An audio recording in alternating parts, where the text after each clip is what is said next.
युवाओं को इस बारे में कह सकता हूं कि पशुपालन के क्षेत्र को बढ़ावा दें। इस क्षेत्र में रोजगार के अवसर ज़्यादा हैं, क्योंकि आने वाला टाइम ऐसा आ रहा है जिसमें हर एक आदमी को सुविधा चाहिए और हर आदमी की आवश्यकता के लिए दूध, दही और घी आवश्यक रहेगा। नमस्कार मित्रों, मैं इंदर कुक्कड़ और आप देख रहे हैं MW न्यूज़ मुखर वक्ता। जैसा कि आप जानते हैं कि हम आपको अनेक अध्यक्षों से, उपाध्यक्षों से, सचिवों से, जनप्रतिनिधियों से रूबरू करवाते हैं। इसी क्रम में आज हम बात करेंगे 40 LNP दुग्ध उत्पादक सहकारी समिति के सचिव हैं इंदर कुमार जी सिद्धू। उनसे जानेंगे कि इनको समिति में किस तरह की समस्याओं का सामना करना पड़ता है और क्या इनके सुझाव रहेंगे, और इनसे जानेंगे कि इनके कौन कौन सा एरिया लगता है, क्षेत्रफल कौन सा लगता है इनके कार्य क्षेत्र में। तो सबसे पहले इंदर जी, आपका बहुत बहुत स्वागत है हमारे चैनल में। नमस्कार जी, सभी भाई बहनों को नमस्कार जी। 40 LNP, सबसे पहले मैं ये बता देता हूँ भी ये 40 LNP दुग्ध उत्पादक सहकारी समिति है, महिला सहकारी समिति है। इसका शुरुआत 2010 में एक सेंटर के रूप में स्टार्ट किया गया था 2010 में, और 2011 में इसको रजिस्टर्ड किया गया सहकारी समिति के रूप में। तब से लेके ये नियमित रूप से चल रही है। इसके आसपास के क्षेत्र में जैसे गांव बींजवाला आ जाता है, इसके कुछ सदस्य यहाँ से भी हैं। ढानी इलाके जैसे 41 LNP, 42 LNP और इधर 39 LNP आसपास के क्षेत्र के लोगों से मिल के इस समिति पे लोग दूध दे रहे हैं। इस समिति में प्रारंभ में एक पहले दिन से अगर अपने देखें तो 10 लीटर दूध से स्टार्ट किया गया था, जो आज 1500 के लीटर के आसपास पहुंच चुका है। यह गांव वालों का, सभी भाई बहनों का सहयोग है। उन लोगों के सहयोग की वजह से आज ये समिति इतनी आगे बढ़ी है। रही बात समिति पे समस्याओं की, देखो समिति पे समस्याएं कुछ नहीं है, लेकिन थोड़ी थोड़ी कुछ ना कुछ चीज़ें ऐसी आ जाती है। जैसे प्रारंभ में जब हमने स्टार्ट किया था तो उस समय समिति के पास दूध का परिवहन के लिए सिर्फ कैनों के द्वारा ही संघ में दूध जाता था। गर्मी के दिनों में दूध खट्टा होता था, सबसे बड़ी समस्या ये थी। फिर हमने यहाँ बैठ के समिति पे बैठ के विचार किया भी अपने ऐसा कुछ किया जाए जिससे कि दूध खराब न हो अपना। फिर गांव में ही सरपंच साहब थे राजाराम जी मोर, उनसे इस बारे में बात की। उन्होंने कहा भी चलो अपने प्रयास करते हैं, यहाँ पे बड़ा कोई चिलिंग प्लांट लगवा लेते हैं, जैसे BMC बोलते हैं, जिसमें 2000 के आसपास के दूध की मात्रा इकट्ठी हो जाए।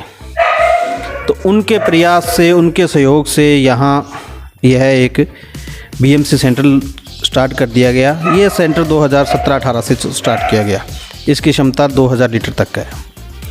उसके बाद वक्त बदलता गया, लोग जुड़ते गए, हम भी आगे बढ़ते रहे, और हमारी कोई समस्या जो भी होती, हमारे यहाँ राजाराम जी हैं, उनकी ठीक जान पहचान थी डेयरी में, उनसे कह देते तो हमारी समस्याओं का समाधान हो जाता था। समस्याएं वैसे कुछ नहीं होती, लेकिन यही कोई फैट्स की SNF की हुआ करती थी, वो सुधर गई। पीछे का थोड़ा सा वक्त 2-4 साल पहले, 2 साल पहले अब से, यानी कि 2017-18, 19-20 में समितियों, हर समिति के साथ एक ऐसा दौर आया था जिसमें डेयरी का प्रशासन मान सकते हो या कोई भी कारण मान सकते हैं, उस वजह से सारे सचिव या अध्यक्ष लोग सब परेशान हुआ करते थे। लेकिन वक्त बदला, अध्यक्ष बदले, चेयरमैन बदले, वो जो गलतियां पहले के कार्यकाल में हुई थी, इन वर्तमान चेयरमैन महोदय ने उनको सुधार करवा के समितियों को आगे बढ़ाने में मदद की। तो इंदर जी, जैसे अभी आप सचिव हैं समिति के और आप अनेक पशुपालकों के संपर्क में भी रहते हैं, तो आपको पशुपालकों को जो समस्या जो देखने को मिल रही है, वो ऐसी क्या समस्याएं हैं जिसका हल होना चाहिए, या जिसके लिए आप हमेशा एक मतलब आपको एक चिंता सी लगी रहती है कि अगर ये पशुपालकों की ये समस्याएं दूर हो जाए तो कहीं ना कहीं वो संतुष्ट होंगे, तो ऐसी क्या समस्या? सर, इस बार पशुपालकों की सबसे बड़ी समस्या क्या है कि पशुओं की चारा सबसे ज़्यादा महंगा हो गया, सबसे मेन समस्या ये। दूसरी, कुदरत की मार आई है। इस बार एक लिम्फी रोग आया था जिससे आम आदमी का हर पशु उससे इफ़ेक्ट हुआ था, जिसका नतीजा अब ये सामने आ रहा है कि एक पशुओं के दूध की मात्रा कम हो गई। दूसरा, नए जनरेशन जैसे कि नेक्स्ट ब्यात उनकी आनी थी वो नहीं आ रही है। तो इसका प्रभाव आने वाली गर्मियों में, जैसे अभी मई जून में इसका बहुत ज़्यादा असर दिखेगा, क्योंकि दूध की मात्रा बहुत कम हो जाएगी। पशु इतनी ज़्यादा मृत्यु हो गई, उस वजह से ये दूध का उत्पादन घटा है। इसमें राज्य सरकार ने जैसे घोषणा की है भी 40,000 रुपये मृत पशु मालिकों को दिए जाएंगे। तो डेयरी से भी हम यही उम्मीद करते हैं कि कुछ न कुछ डेयरी भी, संघ भी पशुपालकों को राहत के तौर पे कोई मुआवजा दे, या मुआवजा नहीं तो कम से कम उन्हें लोन या ऐसी कोई सुविधा उपलब्ध करवाए जिससे वो अपने पैसे लगा के 2 पशु, जैसे किसी के बिल्कुल ही पशु खत्म हो गए तो उसको कोई ऋण की सुविधा उपलब्ध करवा के संघ के द्वारा, और पशु लेके आए आदमी, जिससे उसकी खुद की आमदनी हो और संघ को भी वो दूध सप्लाई करता रहे। इस प्रकार की कोई भी एक कदम अगर संघ उठाता है तो ये पशुपालकों के लिए बहुत ही फ़ायदेमंद होगा। दूसरा, इन दिनों चारे और फीड के रेट ज़्यादा हो जाते हैं आम दिनों से। अगर आम पशुपालक के हिसाब से सोचें तो उसको 1,000 के आसपास, 1,000 रुपये क्विंटल के हिसाब से चारा मिल रहा है, सूखा चारा, जो कि इस वर्तमान स्थिति में उसके लिए खरीद पाना बहुत मुश्किल काम है।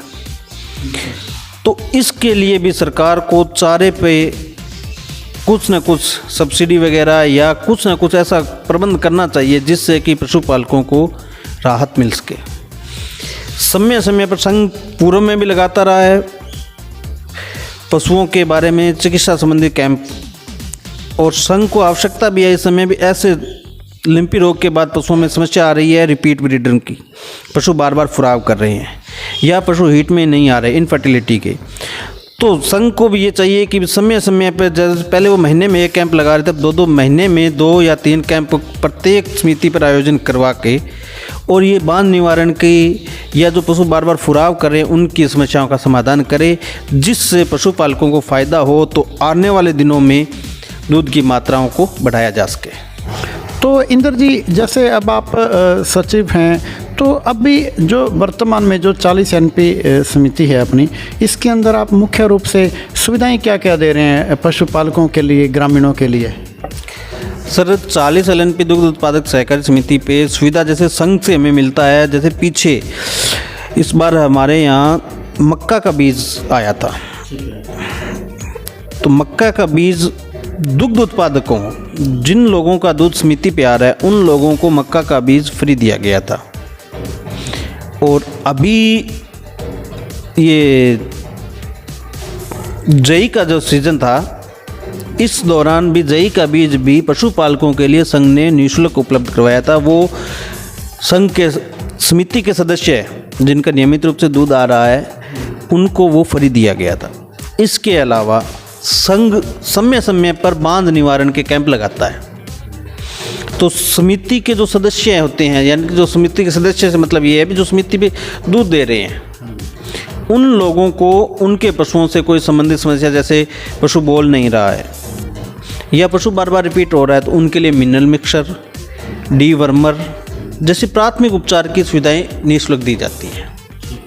इसके अलावा संघ बीमे भी कर रहा है सदस्यों के, जिन समिति सदस्यों के दूध समिति पे आ रहे हैं उनके बच्चे अगर 9th, 10th, 11th, 12th में पढ़ रहे हैं तो उनके बीमे करके, उनके पिताओं के, माता या पिता किसी एक सदस्य का बीमा करके, और उनको छात्रवृत्ति के तौर पे 1,000-1,200 रुपये संघ उपलब्ध करवाता है। दूसरा, आरोग्य बीमा एक चल रहा है इनका, जिसके तहत किसी भी सदस्य की अगर कोई दुर्घटनाग्रस्त हो जाता है, मृत्यु हो जाती है और जिसका बीमा करवाया होता है, तो संघ उसको 1 लाख से 2 लाख रुपए उपलब्ध करवाता है। तीसरा, स्वास्थ्य के बारे में चुनिंदा हॉस्पिटलों की लिस्ट है जो बीमे के हैं, उसके तहत उनका निःशुल्क इलाज किया जाता है। और सीरियस कंडीशन में, जैसे कोई अटैक आ गया, किसी आदमी को हार्ट की सर्जरी करवानी है, तो इस प्रकार के कोई सदस्य हैं, अगर उनका बीमा करवाया हुआ है तो उस बीमे पीरियड के दौरान उनकी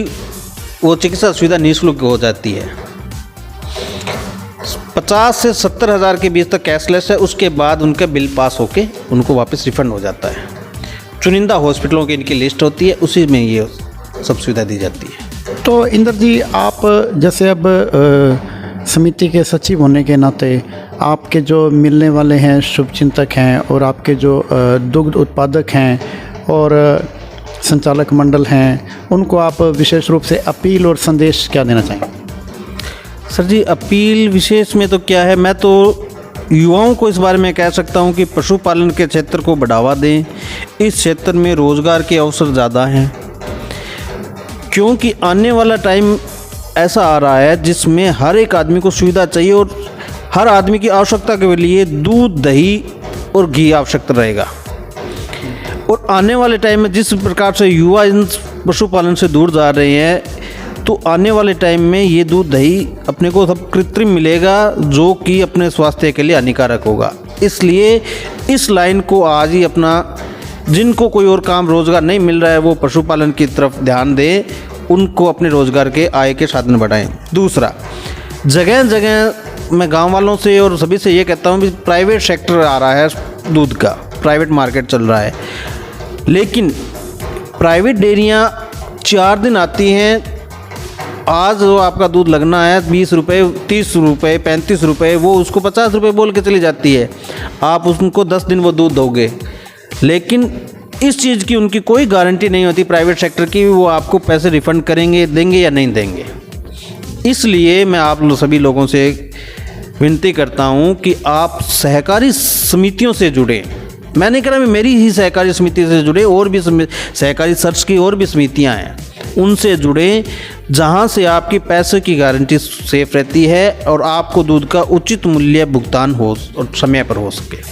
धन्यवाद। तो ये हैं 40 LNP दुग्ध उत्पादक सहकारी समिति के सचिव इंद्र कुमार जी, जिन्होंने युवाओं को अनेक सुझाव दिए इस पशुपालन व्यवसाय से जुड़ने के लिए और संघ से जुड़ने के लिए। संघ से जुड़ेंगे तो लाभ में रहेंगे।